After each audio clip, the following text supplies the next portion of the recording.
Excel में mastery चाहते हो तो इस माउस का यूज छोड़ के कीबोर्ड शॉर्टकट कीज में एक्सपर्ट हो जाओ। Welcome to the series of amazing Excel shortcuts that will save you hours of time. General workbook shortcuts in Excel you must know. अगर आपको न्यू वर्कबुक ओपन करनी है तो उसके लिए आप प्रेस करेंगे Ctrl+N। अगर आपको इस वर्कबुक को सेव करना है तो आप प्रेस करेंगे Ctrl+S। लोकेशन और नाम डाल के आप इसे सेव कर सकते हैं। इसी वर्कबुक को आप क्लोज करना चाहते हैं तो आप प्रेस करेंगे Ctrl+W।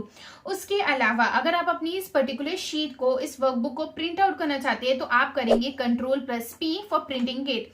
देखो अब यहाँ पे ये जो प्रिंटिंग है वो तो पूरी एक पेज में आ नहीं रही है। अगर प्रिंटिंग टिप्स जानना चाहते हो तो इस वीडियो को चेक कर सकते हो जहाँ पे मैंने प्रिंटिंग के बारे में पूरी चीजें बताई हुई है, राइट। उसके अलावा अगर आपको अपनी कोई एग्जिस्टिंग वर्कबुक को ओपन करना है, कोई ऑलरेडी फाइल सेव है उसे ओपन करना है तो आप प्रेस करेंगे Ctrl+O और यहाँ पे आपकी जो भी फाइल्स है उनके नेम आ जाएंगे।